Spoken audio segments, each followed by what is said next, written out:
Hey, it is time for a live broadcast of the LowcoSports Lowdown. We're doing it live for the first time, I think. We've done other shows live, but we've never done the Lowdown live. So this is going to be fun. We're getting bogged down in the editing sequence, and it's just a lot of time-consuming work to edit. So and we don't do a ton of editing, so we're just going to go ahead and roll it live and let folks listen as they listen, and then we'll roll out the audio later for the podcast listeners who aren't watching the video. But I'm Justin Jarrett. I've got Wes Kerr. We're going to get you caught up on the local sports news happening over the past few days. And then in a little bit, we're going to talk to my friend Ned Mullis, a.k.a. Butch Mullis, if you know him well, May River Sharks assistant baseball coach and all things baseball for Loco. He's my sounding board. So he's going to give us, some insight on the Sharks and some of their alumni who are doing really well at the next level, as well as some of the other local baseball teams, trying to make a run here this year. But Wes, let's get into some headlines real quick, and we'll get through these in pretty short order. But Poona Ford entering NFL free agency. Our friend Mr. Mullis, who will be joining me shortly, told me some real estate news. He's got a house over in this area now, so that's interesting as far as where he may end up. The slate is wide open for him. We'll talk a little bit more later about it, but Nick Pringle from Whale Branch helping Alabama claim that SEC title, number one overall seed in the NCAA tournament. Beaufort AD Jerry Lynn, retired AD, named to the SCAA Hall of Fame. Tremendous honor for him. He was a great guiding force over there at Beaufort for a long time. Brooks Van Esselston, National Merit Scholar, outstanding stuff. And then Savannah Ryer, one of your old classmates, winning the Big West Women's Basketball Tournament Championship as the Director of Player Development at Hawaii. So there's your headlines, Wes. Thoughts on some of that breaking news? Yeah, well, I'm really interested to see where Poona ends up. Obviously, I've been a big supporter of him throughout his time at Hilton Head and over at Texas. Actually, was classmates with him when he was a Seahawk. So really, really excited to see where he ends up. I think the options are wide open for where he lands. I think he's got the skill sets a lot of NFL teams are looking for, especially his ability to create that penetration in the run defense and use that power and athleticism, use those quick hands to get in and create that penetration to stop the run. And that's such a huge skill to have in the NFL these days. And he proved it for a number of years now in Seattle. But really excited to see where he goes from here. And then, the other guy I got to know, Nick Pringle, what a great story about himself. And he just finds a way to win at every level, every place he goes. And this has the makings of a tremendous story. I mean, going into Alabama, becoming an important part of the rotation, great athleticism, that size and the ability to get rebounds, and just the effort and hustle he plays defensively has been really, really noticeable. Some things don't show up in the box score. He has been, he's been that extra guy who they can turn to in a pinch to get some stops, and he can bring the highlight reel dunks as well. And he is going to be so fun to watch here when he gets the ability to get on the floor in the NCAA tournament. I cannot wait. I mean, that's one of the dreams we've all had is to watch our friends compete in the big stages of March Madness, and number one overall seed. That is big time right there. Alabama is certainly one of the front runners to go all the way to cut down the nets in Houston. So obviously a long way to go for that, but I think Alabama is going to be one of the teams that people are going to be saying is going to have they're one of the most complete teams in the nation. Pringle, I mean, he's more of a role player, but he's an important piece of what Nate Oates is doing over there and what the Alabama Crimson Tide are doing over there. So excited to see what Pringle does.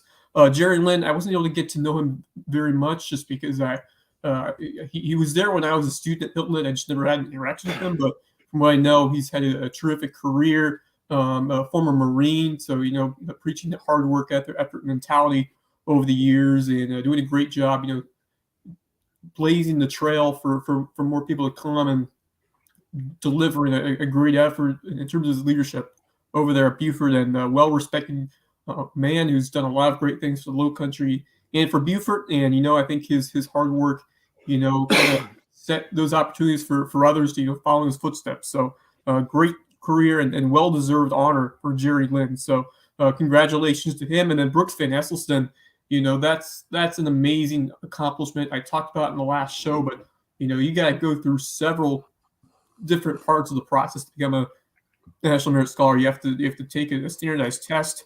You have to interview well. You have to be a solid student, solid communicator, and there's only a select number of people in the country, students in the country, that earn the right to be a National Merit Scholar, and that's going to help him big time in terms of his college process. And so well deserved. What an amazing young man, on and off the court, on and off the field, and he is going to go far, whatever endeavor he decides to pursue. And then good for Savannah Ryer. I mean, what another amazing story about the way that she grew. It kind of, taking the same route, that JUCO route. Went to Shelton State to play her college basketball. Spent some time at Hilton High before transferring to Alabama to finish off her high school career. But went to Shelton State. Ended up going to Hawaii to play her college ball. And just tough to see the way her career ended, because it was cut short in 2020 because of COVID. They were about to play the conference tournament, had a great chance of winning it. So it's got to feel extra special for her to come back and win one as director of player development, to kind of finish what she started over there and, achieve that goal, which is just got to be really bittersweet. Yeah, I mean that's awesome, and we'd love to see kids carving out their role in the game even after they're done playing. That's always a positive thing, and she's done a great job of leveraging her opportunities and creating a path for herself to stay in the game and continue to have success. So very good stuff. But that's our headlines. I'll just reiterate. Brooks Van Esselstyn, what a tremendous young man and family. Really happy for all of them, to get this recognition. And, he's going to be a terrific player on the lacrosse field down at Florida Tech. More importantly, he's going to be a hell of an engineer for somebody someday. So going to be good stuff. But let's get Mullis in here. He's been waiting patiently over there at the Hudson's parking lot. Out there working hard today. Mullis, what's going on, man? If you don't know him, it's Ned Mullis. I know him as Butch. Some people know him as Mean Uncle Butch. One of my softball players calls him that. But Butch, 7-0 for those baby Sharks. We talked before the season about the potential this team would have, and you often say if you're going to get the Sharks, you better get them early. Nobody's gotten you yet. It's not too early anymore. You're still undefeated. So how far can these young Sharks roll?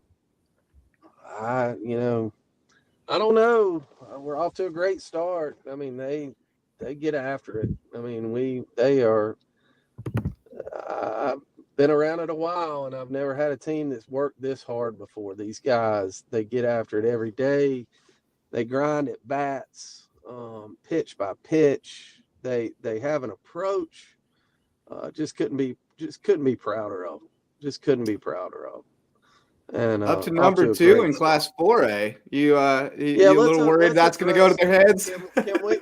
Can we address that, please? If we're number 2, that means Hilton Head's 3. That means Bluffton's 4. We talked to our team about this last night, and I'm very proud of that ranking, because that's a coaches association ranking. That's not Diamond Prospects. It's not Max Press. That's your peers. And that means that what we started out to do in this program is paying off. From day one, we said we'd play anybody, anywhere, anytime. And we have crisscrossed this state and played the best teams for years. And, I'm not telling you this team is the second-ranked team. They're surely not right now.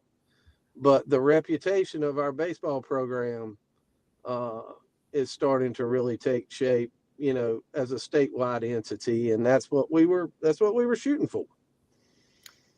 Coach, it takes a complete effort to get to where you are right now. And who are some of the guys that have really stepped up their game so far this season for the Sharks? We have just got we're so young, but the leadership is coming from, Davis Rose has been around. Davis is a unique talent, just really coming into his own. You have Willie Korn. We were talking about y'all were talking about Brooks a minute ago as a National Merit Scholar. Well, Willie's getting a lot of run right now. Willie went to Harvard for a tryout camp a couple weeks ago. I think he was at Princeton. We had a Zoom call, I think, with Penn. Willie's gonna be Ivy, or something along those lines. That's another one. I mean, he is you can't get around better kids than that. Tyson, he committed to Charleston Southern earlier in the year, really coming into his own. Aaron Guthrie, good Lord, what can we say about Aaron? Their family is going through just a tragic situation, but making the best of it. He's really, he's come through this. And we're starting a couple freshmen, and I mean, these guys can play. And I mean, and that's a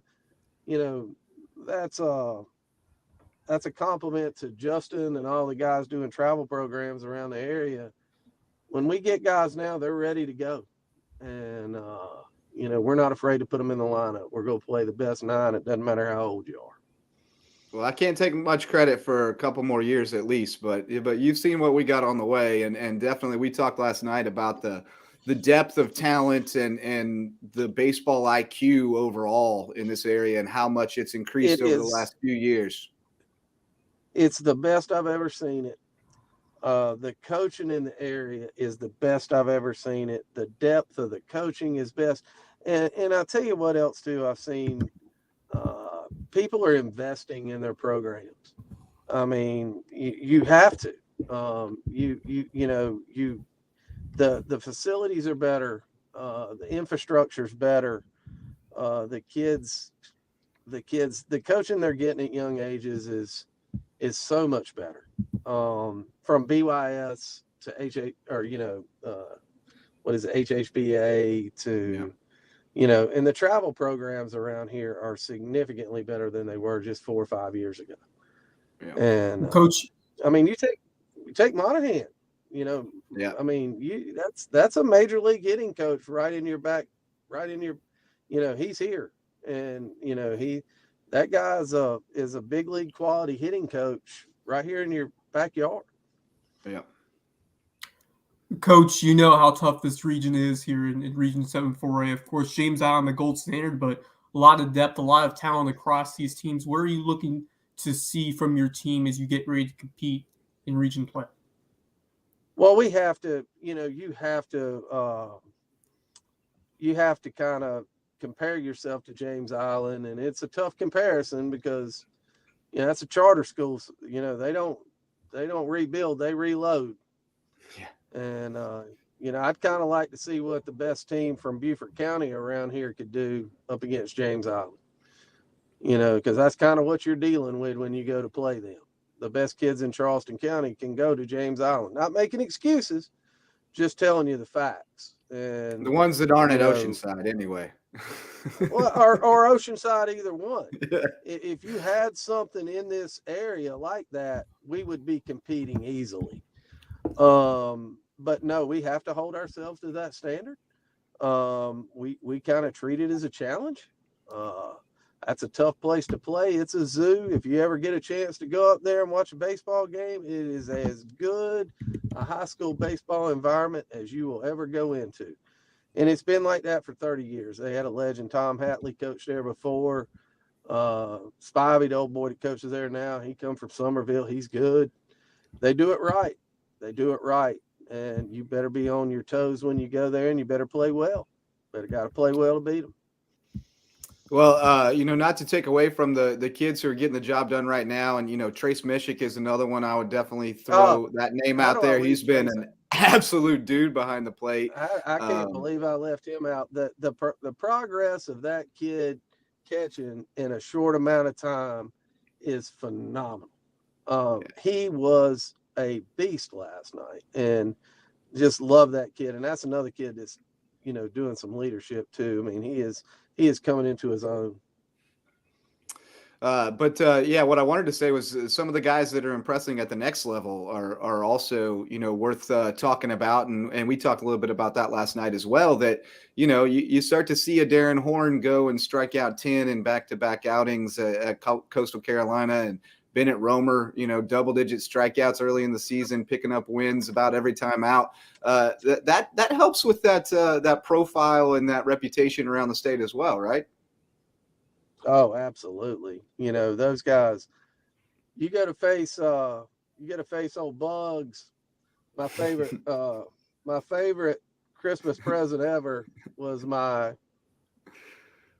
Bugs Bunny card. Yep, we got it. That came from the Horns this year. That's why we call him Bugs. He could make you look funny.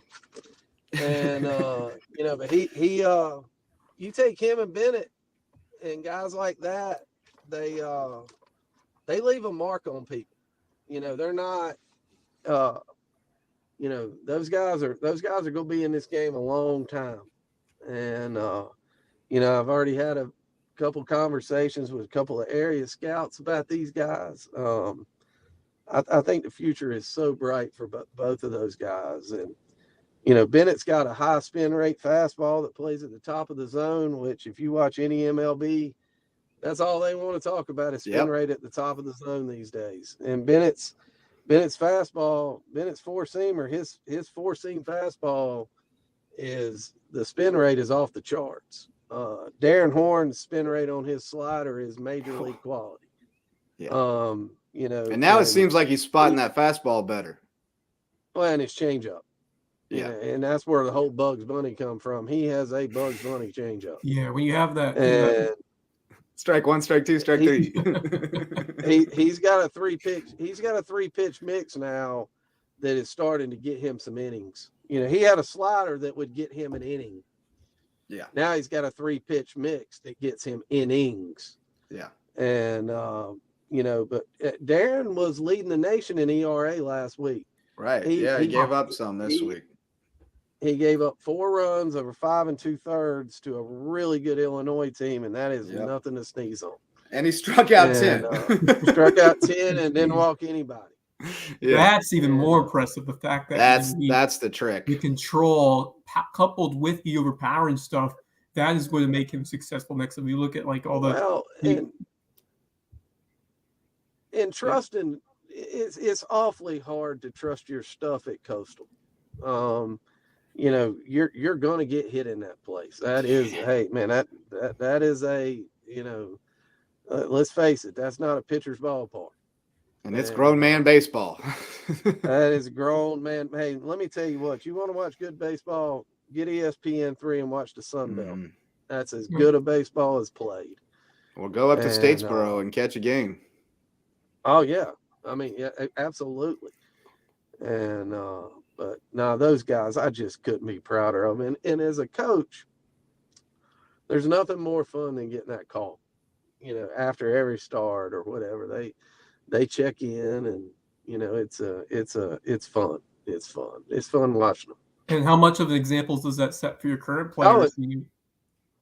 Oh gosh, it's a huge, and the beauty of this thing, Wes, when we started this, Coach Keith Stewart was first coach at May River, and Keith was a heck of a player at Charleston Southern, and he had the home run record till a few years ago, and but that goes back to a little bit of what we were talking about, depth in coaching. I mean, that's an assistant principal that's a heck of a baseball coach, and Keith, we said we want to build a place where our guys can come back and be part of it. And, when we were working out, getting ready in open practice this year, we had James Lehman, who's at Wofford, working with our young shortstops. We had Darren Horn down there throwing bullpens with our guys. We had Bennett out long tossing with guys one day. We had Josh Patterson. Yeah. USCB. And we also have, we had Tater Goodson working with our catchers, who's a Beaufort County Sheriff now and our deputy. And you can't, we're churning out good kids and now they're good young men, and they're coming back and helping. And we wanted it to be an environment where you could come back. We want our guys to come back, and we had Colin Gross, one of Hilton Head's guys, working out. Jeff Hayes. We want all the college guys to come back and work out. And, we want to give them a safe, good environment where they can come get their work in. And we want to see them all do good, not just our guys. We want to see them all do good. That's what's up, and that's what we talk about that all the time. Rising tides and iron sharpens iron, and the more we develop that depth across the board, not just one team being up there, but having everybody challenging everybody to get better. That's where it comes from. That's where the rising tide lifts everybody up. So it's been awesome so far. Give us a little preview of that Beaufort Phillip Simmons game tonight, because you just saw Phillip Simmons last night. That's a big one in region. We didn't see their best pitchers. But the guys, now we saw some of their relievers for an inning or two, and they look like they've got a deep set of arms. I think the coach told me they're going to throw their center fielder tonight, and I didn't see him do a whole lot, but based on what they threw against us last night, if they have, they're going to be rank and file pretty good. They're always ranked in 3A somewhere, anywhere from 5 to 10. They're young, just like us. I think he said they're starting 500 or 600 underclassmen as well. When I say underclassmen, freshmen and sophomores. You're right. They have a freshman shortstop that is really good. They swing the bat. I guess I'll be catching up with Coach Monahan here in a little bit and giving him a little bit of a scouting report. Which he would do the same for us, because it's kind of low country versus everybody else, if everybody hadn't figured that out yet. And because that's a fact, because when you leave the low country, there's no love for us down here, I promise. Ain't no friends outside of Beaufort County. Ain't no friends outside of Beaufort County, and that goes for umpires, anything. But they would much rather us be out of sight, out of mind down here. But that's going to be a heck of a ball game tonight. They do things the right way up at Phillip Simmons. I know Shane's going to do the right things at Beaufort. That'll be a good game. And Beaufort's got, Beaufort's had a run of some pretty doggone good success the last few years. Those teams went to the Final Four. Those were some of the best high school baseball games you'll ever see when we played Beaufort a couple years ago. 2 years ago, that series in the playoffs. They were great baseball games. Phenomenal. That first game in particular was just tremendous. But well, Coach, we'll let you get back to selling some fertilizer. We're looking forward to one of these days getting Howard Fertilizer on here as a sponsor. But we appreciate your time. All right, man. We appreciate your time. Great work so far. Well, say hello to Wilmot and our friends out there working hard to get ready for the Heritage. We'll do it. Thanks, guys. All right, Ned Mullis, thank you so much. We'll talk to you soon, buddy. All right. We're going to take a quick break here from our sponsors, and then we'll be right back with more here on the LowcoSports Lowdown.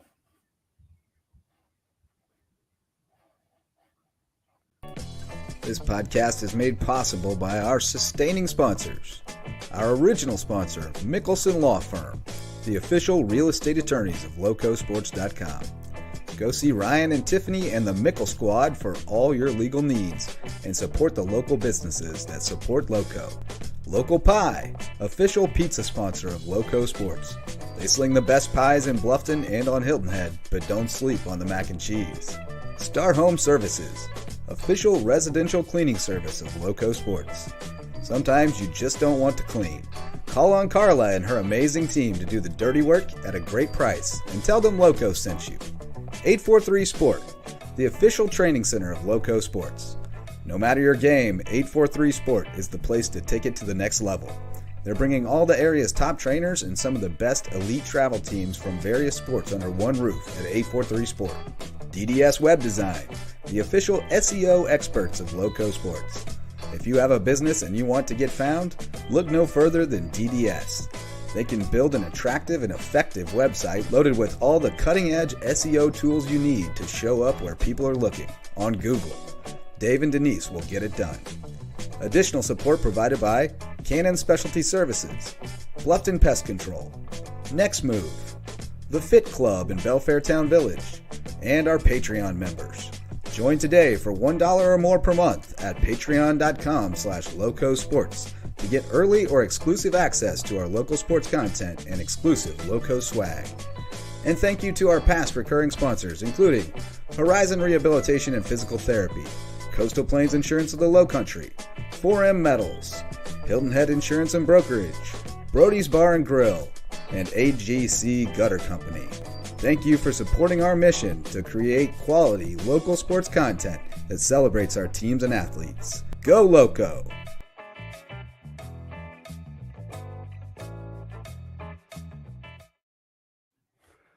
All right, we are back, and thanks again to Butch Mullis for joining us. Ned Mullis, you may know him as. I can't stop calling him Butch. That's how I've always known him. But he's living the coach's life. He got home about 11:45 last night from Philip Simmons, and back out on the road at 6:15 this morning to sell some fertilizer. And so we appreciate him getting on and chatting with us.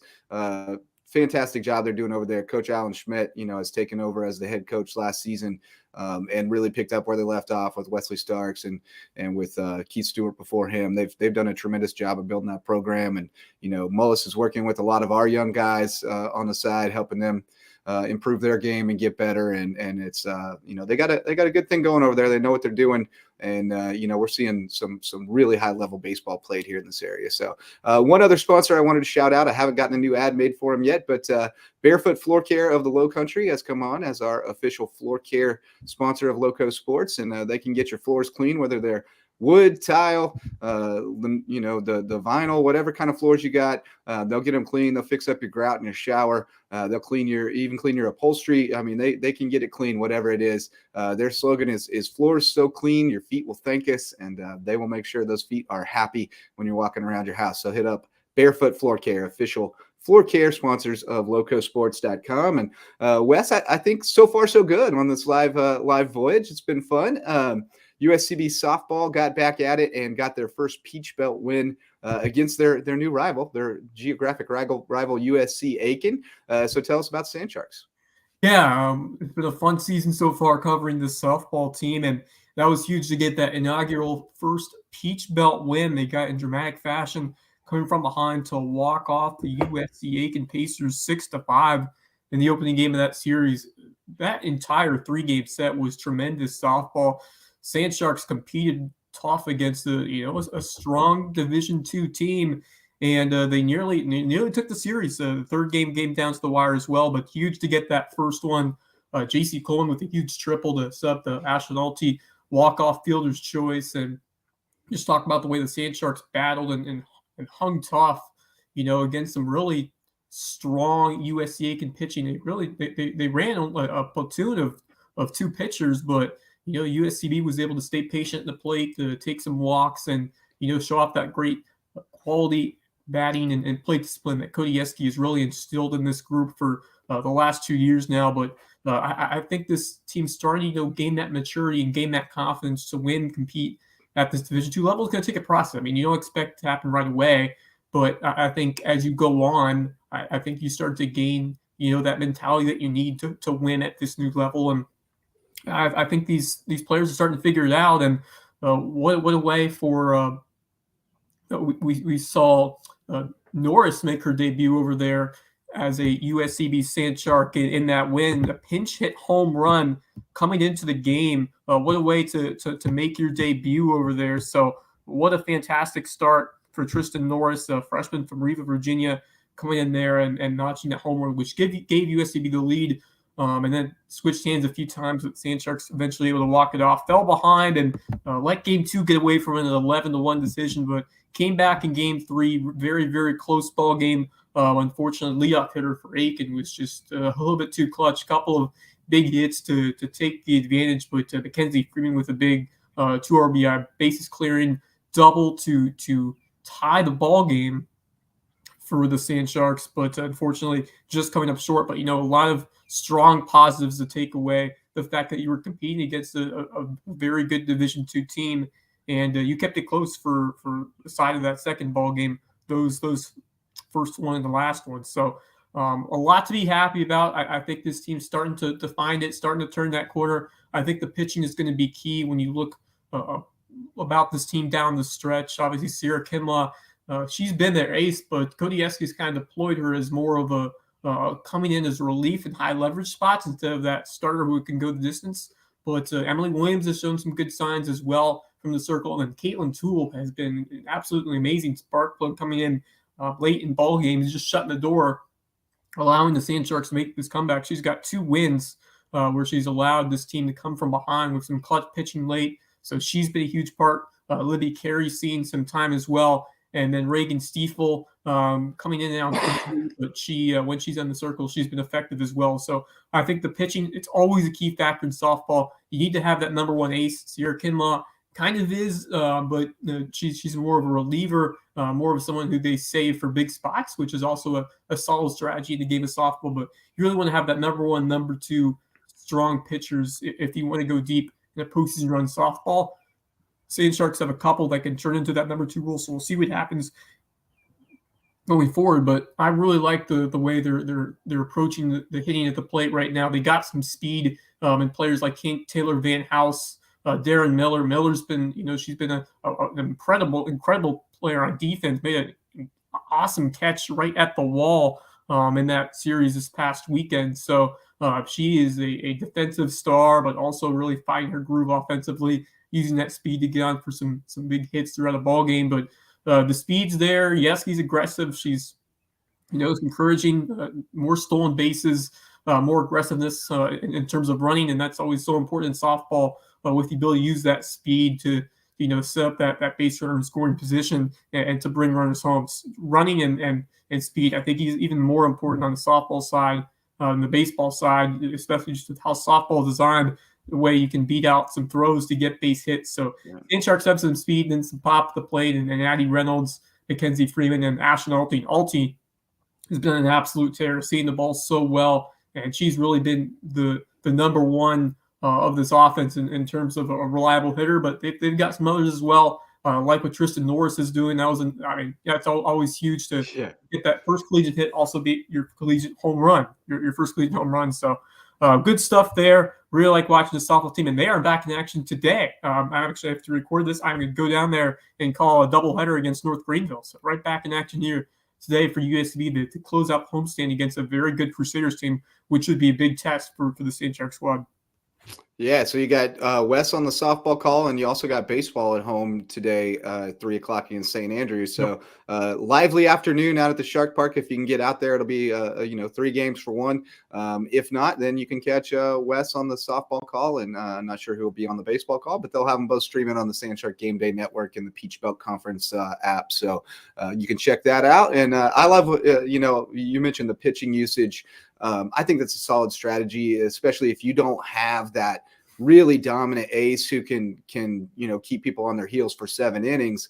Having 2 or 3 different kind of looks that you can bring in and just put them back on their heels, for an inning or 2 and make them adjust. I think that's a really solid strategy to kind of use some smoke and mirrors to make your pitchers look a little bit more effective by mixing up different styles and speeds and things like that. So, I think it's very much a building process and a learning process for them at this point, understanding exactly where their deficiencies are to be a top Division II program, and building up to that. So, next year I think is going to be a pivotal year for all the USCB programs as they make that full transition, and we'll see how it continues to develop. But really excited about what's happening out there overall, especially about basketball getting started in the fall is going to be outstanding. So, all right, Wes. Well, we got one thing left to do before we call it a show, and that is to name our teams and athletes of the week. And I guess we're going to do 2 shows a week is kind of the plan. So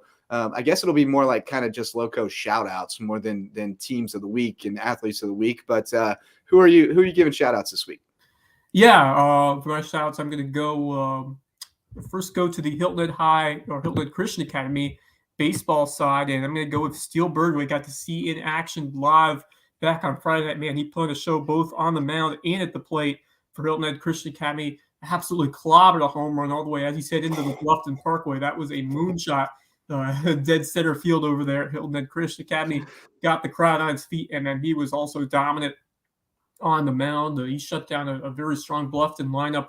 Really impressed by his velocity, the mix of his pitching, his control, just all around dominant on the mound. And Steel Bird, he is quite a piece, quite a leader and producer in many different facets for this Hilton Head Christian Academy baseball squad. So really impressed. I really haven't been able to see him much on the baseball field over the years. So really, really impressed with what I saw out of him. And then for my team, I'm gonna shout out the Beaufort High track and field squad because they had a big weekend at the Azalea Track Classic.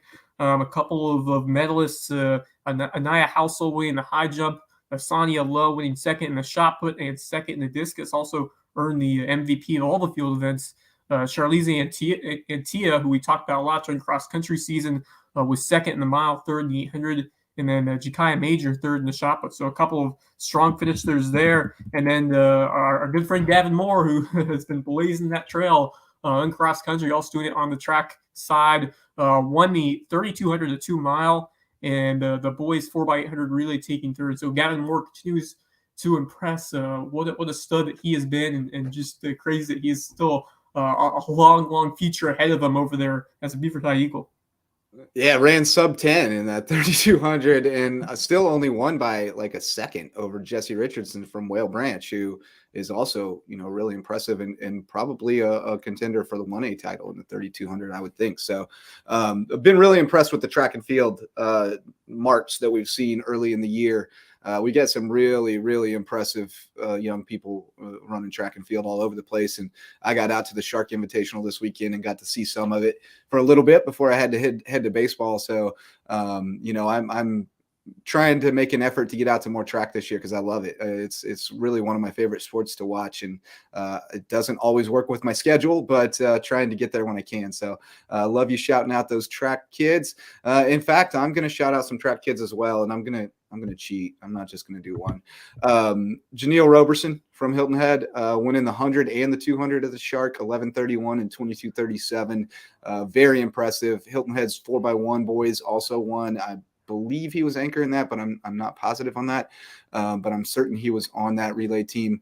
So I'm going to shout him out. Tanner McCracken from Battery Creek. Holy cow. He's having a tremendous year. He won the discus and the javelin. So another two event winner. I'm going to do all the 2 event winners. Noah Wasserman, May River winning the 1,600 and the 3,200. Outstanding showing from him. Darian Perry also had a great day. Won the 400 hurdles, and I think he was on that relay. And he won second in the 200.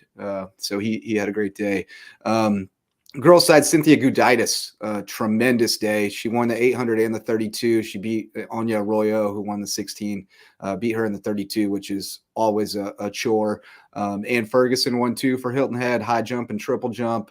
And McKenna Swinton was really impressive for May River in the discus and the shot, winning both of those. Got beat by Macy Dow in the javelin. She's also very impressive. So a bunch of track and field kids I wanted to shout out there because they do not get nearly enough love from anybody, but certainly, they're counting on us. We're the last line of defense to give them some love. So we got to do that. And then for my team of the week, I'm going to go Patrick Henry baseball. They started out 0-4, played a pretty challenging schedule. They had Bluffton on there, Jefferson Davis, but they came out on Saturday and shut out an undefeated Hilton Head prep team. Charlie Sauls, a guy that we just coming on our radar because it's our first year covering Hampton County, but he's committed to Bob Jones University. Big, strong right-hander, struck out 8 in a 4-hit shutout against a really good Hilton Head prep team.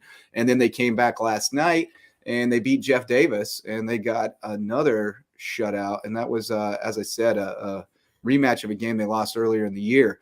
This time it was Forrest Ferry with the shutout. He struck out 7 in a 2-hitter. Didn't go deep. Nobody went deep in this one. They had a couple homers the other day. Chandler Brown and Forrest Ferry both went deep against prep, but just squeaked out 4 hits. But got the job done. Won it 2-0 against Jeff Davis with a great outing from Forrest Ferry. So giving that Patrick Henry team some love, well-deserved love. They're playing really good baseball right now, just sitting at 2-4, but it's pretty clear they're going to be a problem in Skeeza. So lots of people to shout out. We definitely left some out, but we'll try to get to you next week. Keep balling out, and we'll give you a shout out on the show. Anything else, Wes, before we wrap this thing up? What are you up to? You're off to USCB tonight? I'm heading to USCB to watch some and call some softball, but also going to see some soccer later today. I believe Bluffton playing Lucy Beckham, and then trying to get out to the big, Bridge Bowl clash. Hilton and Bluffton. Actually, I believe both the boys and girls are playing on opposite schools. So it kind of makes it hard for us because you don't have that boy-girl doubleheader like in basketball. You have like teams playing opposite sides. So try to keep track as much as we can. But I'm really excited for that one. Hilton Head Bluffton always been a great soccer rivalry. And like I mentioned on Loco FC with Misael Garzon, which we just recorded the first episode earlier this week. But, we see it, this a shift of power, between these schools. It's gotten closer. I mean, you used to see Hilton Head girls the dominant team, but Bluffton has really held their own these last few years. May River has shown a lot as well. So I'm really excited to see the competition between these region schools in soccer. I think we're going to see a lot more closer competitive games. Yeah, I think so too. You're right. That is tricky. The boys and girls splitting up always makes it hard. But luckily, we got you on Hilton Head, me and Bluffton, so we can usually divide and conquer a little bit. So we might have to do that on Friday. But looking at some of the matchups we're looking ahead to this weekend, we mentioned that Philip Simmons Buford baseball game tonight, going to be a good one. We've got some great soccer on tap tonight. Like you said, May River girls at James Island, boys at May River. You got Lucy Beckham at Bluffton girls. Got some solid matchups coming up, as well as looking at boys tennis. You got Hilton Head Prep and JP2, Hilton Head High and Bluffton tonight. So lots of loco on loco battles. Looking at that Friday night slate, that's a fun one. We got Hilton Head High, Hilton Head Christian baseball going to be a good one. Hilton Head Prep rematch out at Patrick Henry. Got some softball matchups, including Buford at Philip Simmons. And then, like you said, soccer going to be big on Friday night. Hilton Head High girls at Bluffton, Bluffton girls at Hilton Head, JP2 and Hilton Head Christian getting at it as well. So we got some great matchups coming up. And St. Patty's Day. Yes, St. Patty's Day Friday. So everybody be good. Stay away from River Street. Don't get in trouble. It's season. So it's spring season. But that was fun, Wes. Thanks so much for joining us to Ned Mullis. Thanks to our sponsors who support us and keep this thing going. And we're going to do it again Friday afternoon. We're shooting for about 2 o'clock on Friday afternoon, 1 or 2 o'clock. Somewhere in that range. We'll get an official time out there as soon as we figure out our schedules, and make sure you can join us for another edition of the Loco Sports Lowdown Live. That's going to do it for this one. For Wes Kerr, I'm Justin Jarrett. Until next time, go Loco.